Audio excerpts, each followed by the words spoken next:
Welcome to the layers portion of our tutorial series. I'm going to take the next few tutorials to explain what layers are, explain the layers palette where we control the layers, and get into each of the individual types of layers and how we manipulate them.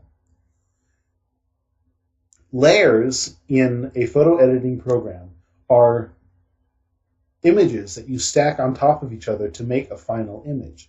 Now, I'm sure most people by now are thinking of those really cool Photoshop images where they mix together smoke and skulls or make robot people. And yes, layers are used in those and quite heavily.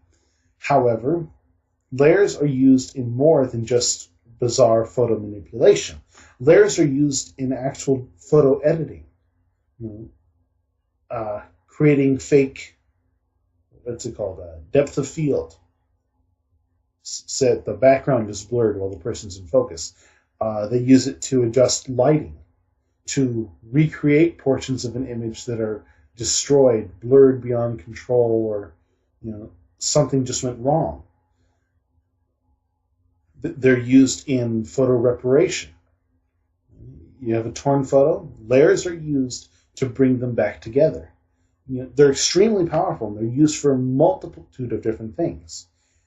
As such, programs like the GIMP, Paint.net, Photoshop, and of course PaintShop Pro have a number of different types of layers and settings for those layers to interact with each other.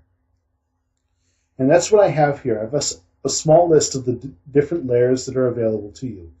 The first two main types you will always see when dealing with an image are background layers and raster layers.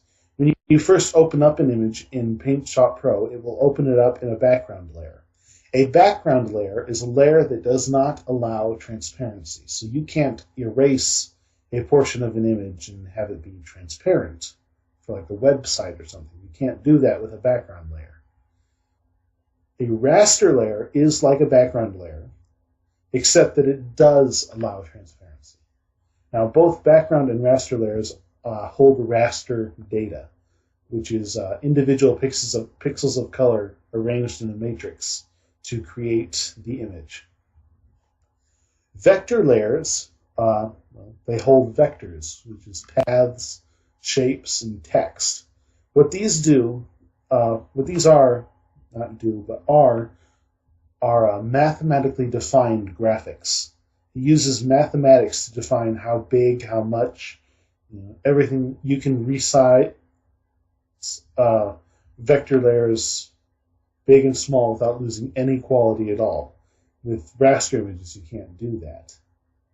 Art media layers are a special type of layer that simulate art media. Canvases, oil paints, watercolor, pastels, chalk, markers, colored pencils.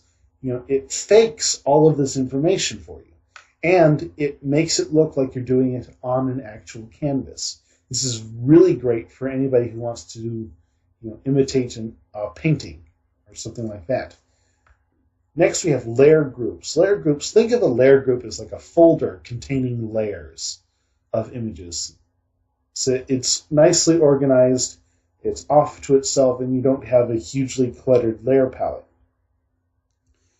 We also have adjustment layers. Now, adjustment layers, unlike these over here, don't actually contain image data.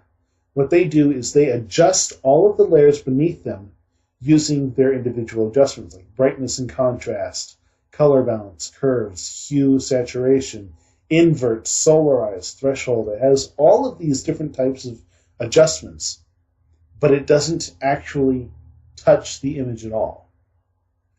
I realize it's a little wacky, but what it does is it allows you to view the change and to keep changing it without ever hurting the image. Nothing actually gets changed. These are extremely powerful, and they were introduced a few versions ago in PaintShop Pro. The last layer, which I do not have listed here, is a mask layer. A mask layer allows you to hide portions of an image without actually erasing them. Extremely powerful, extremely useful, and I oftentimes advise using those instead of using something like, say, the eraser tool, because the eraser tool actually affects pixels, a mask does not. But we'll be getting into that in its own chapter later, and I think that just about covers everything of what we're going to be going over. We're going to be going over all of these layers and the layers palette where we adjust all of these. All right, so if you're ready to go, let's move on to the next tutorial.